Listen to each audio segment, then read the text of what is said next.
జై శ్రీరామ్. శ్రీమాత్రే నమః. శ్రీ గురుభ్యో నమః. 2024 సంవత్సరం ద్వాదశ రాశుల వారి రాశి ఫలితాలు. ద్వాదశ రాశుల వాళ్ళకి మరియు ద్వాదశ లగ్నాల్లో పుట్టిన వారికి ఈ మాసం యొక్క రాశి ఫలితాలు ఎలా ఉన్నాయి, మాస ఫలితాలు ఎలా ఉన్నాయి అన్న అంశాన్ని మనం పరిశీలిద్దాము. అయితే ఈ విషయాలు తెలుసుకోవడానికి ముందుగా గోచరంలో గ్రహస్థితులు. మేషరాశిలో గురు భగవానుడు సంచారం చేస్తూ ఉన్నాడు. కన్యా రాశిలో కేతు భగవానుడు సంచారం చేస్తూ ఉన్నాడు. ధనుసు రాశిలో కుజ భగవానుడు శుక్ర భగవానుడు సంచారం, కుజ శుక్రుల సంచారం జరుగుతూ ఉంది. అలాగే మకర రాశిలో బుధ భగవానుడు సంచారం జరుగుతూ ఉంది.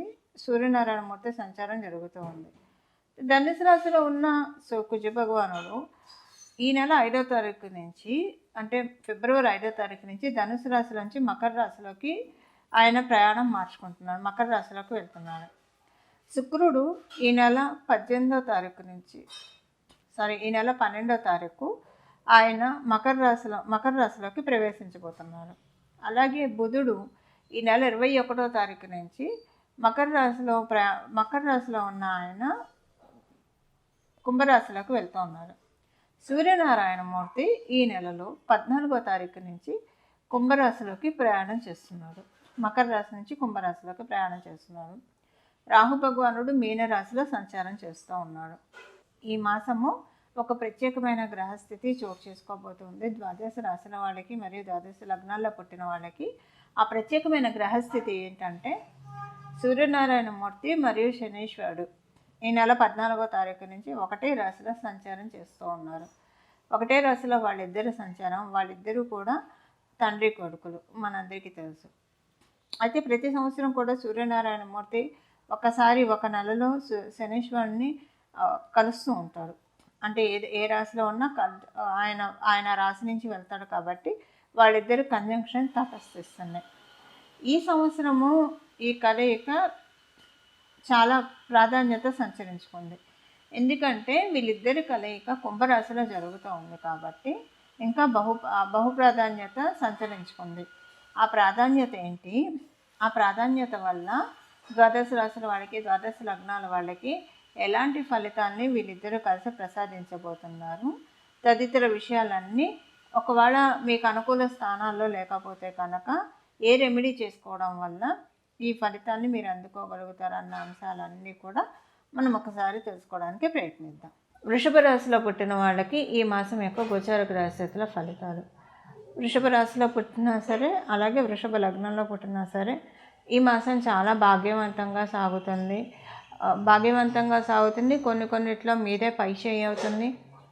కొన్ని వ్యవహారాల్లో చాలా చక్కగా మీరు డీల్ చేస్తారు. వ్యవహారాలంటే వ్యాపారానికి సంబంధించిన కార్యకలాపాలు అవ్వచ్చు, ఉద్యోగంలో అయినా సరే. ఇప్పుడు కొంతమంది పెద్ద క్లయింట్స్ని హ్యాండిల్ చేయాలంటే దానికి తగ్గ ఎఫిషియన్సీ కూడా హ్యాండిల్ చేసే వాళ్ళకి ఆ మేనేజీరియల్ స్కిల్స్ మరియు ఆ ఎఫిషియన్సీ కావాల్సి ఉంటుంది. అది ఉంటేనే చేయగలుగుతారు. అది ఈ మాసంలో మీకు చాలా చక్కగా ఉంటుంది. అలాగే ఈ మాసంలో మీకు అంటే కొన్ని శుభ సూచనలు కనిపిస్తూ ఉంటాయి. అంత బాగా వెళ్తుంది, చక్కగా వెళ్తుంది, గోయింగ్ గుడ్ అని చెప్పి మీకు మీరు అనుకోవడానికి ఈ మాసం చాలా చక్కటి అవకాశాలు గోచర గ్రహస్థితులు కలగజేస్తూ ఉన్నాయి. అలాగే ఈ మాసం కుజ శుక్రుల కలయిక మీకు నవమ స్థానంలో జరుగుతూ ఉంది.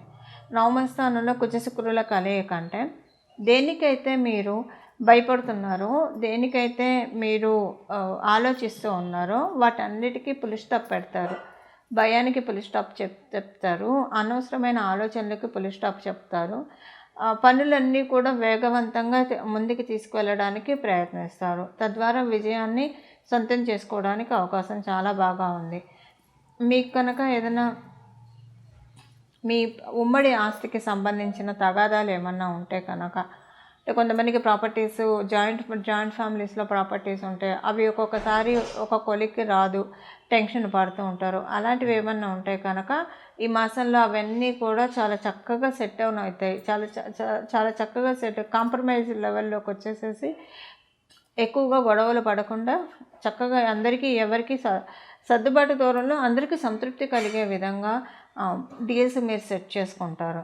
అలాగే ఇంకొక విషయం ఏంటంటే ఈ మాసం మీకు శుక్ర భగవానుడు నవమ స్థానంలో సంచారం చేయడం వల్ల మీరు ఈ మాసం అంతా కూడా కొంత అదృష్టకరంగానే సాగుతుంది. దాన్ని ఇంకా మీరు పెంచుకోవడానికి మనం రెమెడీ అందరికీ కలిపి తెలుసుకుంటాం. బట్ మీకు ప్రత్యేకించి వెంకటేశ్వర స్వామి వారి ఆరాధన మీరు ఈ మాసంలో ఎంత చేస్తే ఇంకా చాలా చక్కటి ఫలితాన్ని తీసుకోవడానికి బహుచక్కని అవకాశం మీకు ఈ గోచార గ్రహస్థితులు కలగజేస్తూ ఉన్నాయి. ఈ గోచార గ్రహస్థితుల రీత్యా ద్వాదశ రాశుల వాళ్ళకి ఎలాంటి ఫలితాలు వర్తిస్తాయి అన్న విషయాన్ని మనం తెలుసుకుందాం. ఈ విషయాలు తెలుసుకోవడానికి ముందుగా ద్వాదశ రాశిలో పుట్టిన వాళ్ళు ఈ రాశి ఫలితాలు ఎలా అన్వయించుకోవాలన్న విషయాన్ని కూడా మనం ఒకసారి పరిశీలిద్దాం. ద్వాదశ రాశులు ద్వాదశ లగ్నాలు, అవే రాశులు అవే లగ్నాలు. మీరు ఏ రాశిలో పుట్టారో మీకు తెలుస్తుంది కాబట్టి రాశి ఫలితాలు మీరు చూసుకోవచ్చు. ఒకవేళ మీ అదృష్టవశాత్తు మీ ఇంట్లోని పెద్దలు కావచ్చు, ఎవరైనా జ్యోతిష పండితులు ఎవరైనా సరే మీరు ఏ లగ్నంలో పుట్టారో మీకు తెలిస్తే కనుక మీరు ఏ లగ్నంలో పుట్టారో ఆ రాశి యొక్క ఫలితాలు మీరు తెలుసుకోండి. మేష లగ్నం నుంచి మీన లగ్నం వరకు మీరు ఏ లగ్నంలో పుట్టారో, ఏ రాశి మీరు పుట్టినప్పుడు లగ్నమైందో ఆ రాశి ఫలితాలు కూడా మీరు చూసుకోవడానికి ప్రయత్నం చేయండి. అలాగే మీరు ఇప్పుడు ఈ గోచార గ్రహస్థితుల ఫలితాలు మీ జన్మజాతకం కనుక బాగా ఉంటే, గోచారంలో బాగా ఉంటే ఇంకా చక్కటి ఫలితాలను మీరు చూస్తారు. మీ జన్మజాతకం ప్రస్తుతం బాగోలేదు, కానీ గోచారంలో మీ రాశి వాళ్ళకి మీ లగ్నం వాళ్ళకి బాగా ఉంది, మిశ్రమమైన ఫలితాన్ని ఇస్తుంది, గోచారం కాపాడుతుంది. అలాగే మీకు జన్మరాశిలో మీ జన్మజాతకంలో బాగాలేదు, గోచారంలో కూడా బాగోలేదంటే కొంత మీరు పరిహారాలు చేసుకోవాలని చెప్పి అర్థము, దాన్ని తప్పించుకోవడానికి. అలాగే ఇంకొకటి, మీ రాశి మీకు తెలిసి మీ లగ్నం కూడా తెలిస్తే కనుక రెండు ఫలితాలని చూసుకోండి. రెండిట్లో మీరు అంటే రీకన్సైల్ చేసుకోవాలి. ఒకవేళ కనుక మీకు రాశిలో ఉద్యోగం సంబంధించిన విషయాల్లో బాగోలేదని వస్తే, మీ లగ్నంలో బాగుందని వస్తే అది యావరేజ్ అవుతుందని తెలియాలి. ఏదైనా ఒక అంశం రెండిట్లో బాగోలేదని వస్తే అది మీరు కొంత ఏంటంటే జాగ్రత్త వహించాలని అర్థం. రెండిట్లో బాగుందని వస్తే చాలా బాగుంటుంది. దానికి మీ జన్మజాతకం కూడా బలంగా ఉంటే కనుక ఇంకా మంచి చక్కటి ఫలితాలు ఉంటాయి, చాలా స్ట్రాంగ్గా వెళ్తారని చెప్పి అర్థము. ఇలా మీరు చూసుకోవడానికి ప్రయత్నించండి. ఇక మనం రాశి ఫలితాలు తీసుకునే ప్రయత్నం చేద్దాం. చూశారు కదండి, ద్వాదశ రాశుల వారి మరియు ద్వాదశ లగ్నాల వాళ్ళ ఫలితాలు. అయితే ఏ రెమెడీ చేసుకుంటే ఈ మాసం అంతా కూడా చాలా చక్కటి శుభ ఫలితాలు వస్తాయన్న విషయాన్ని మనం చూద్దాము. ఈ ద్వాదశ రాశుల వాళ్ళకి ఈ ఫలితాల రీత్యా ఏ పరిహారం చేసుకుంటే ఈ మాసం అంతా కూడా సానుకూలంగా ఉంటుంది అన్న అంశాన్ని మనం ఒకసారి చూద్దాం. మీరు ఏ రాశిలో పుట్టినా సరే, ఏ లగ్నంలో పుట్టినా సరే, మనకి మెయిన్ ఏంటంటే మన జీవితాల్లో మనం పొద్దున్నే లేస్తే ఇంత వెలుగు ఉందంటే, ఇంత ప్రకాశంగా మనకి డే అంతా వెళ్తుందంటే దానికి కారణం కేవలంగా సూర్యనారాయణమూర్తి కుంభరాశిలోకి ఈ మాసంలోకి రాకపోతూ ఉన్నారు. అందువల్ల సూర్యనారాయణమూర్తి కుంభరాశిలోకి రావడం అనేది నిజంగా చాలా స్పెషల్ థింగ్. కుంభరాశిలోకి ఆయన వచ్చి ఆయన సింహరాశి మీద పరిపూర్తి దృష్టి పెడతాడు. కాబట్టి ద్వాదశ రాశుల వాళ్ళకి, అలాగే ద్వాదశ లగ్నాల వాళ్ళకి కూడా మీ పేరు ప్రతిష్టలు ఇనుమడింప చేసుకోవడానికి ఈ మాసంలో చేసే ఈ పరిహారము చాలా చక్కగా ఉపకరిస్తుంది. ఆ పరిహారం ఏంటో మనం ఒకసారి తెలుసుకోవడానికి ప్రయత్నిద్దాము. జగత్ అంతటికీ వెలుగుని ప్రసాదించే దివ్యాన్ని ప్రసాదించే సూర్యనారాయణమూర్తిని చరణాన్ని ఈ మాసం అంతా కూడా మనం ఆశ్రయించాలి. అయితే ఎవరైతే రోజు విష్ణు సహస్రనామాన్ని చదవగలిగిన వాళ్ళు విష్ణు సహస్రనామాన్ని చదవడము, కొంతమందికి విష్ణు సహస్రనామాన్ని చదవడం రాదు. అలాంటప్పుడు మనందరికీ తెలుసు, అందులో ఉన్న చిన్న శ్లోకము శ్రీరామ రామ రామేతి రమే రామే మనోరమే సహస్రనామ తత్తుల్యం శ్రీరామనామ వరానని. ఈ శ్లోకాన్ని చదువుకున్నా కూడా పూర్తి విష్ణు సహస్రనామాలు చదివిన ఫలితం మనకు వస్తుంది. ఇది చదవడం కన్నా ప్రయత్నించండి. సూర్యనారాయణమూర్తి చాలా బలంగా ఉన్న ఈ సమయంలో, అంటే సింహరాశి మీద ఆయన పరిపూర్తి దృష్టి పెట్టిన ఈ శుభ సందర్భంలో అందరూ కూడా శ్రీరామచంద్రమూర్తిని ఎంత బాగా ఆరాధిస్తే అంత చక్కటి శుభ ఫలితాలు వస్తాయి. ఎందుకు శ్రీరామచంద్రమూర్తి అని చెప్తున్నానంటే,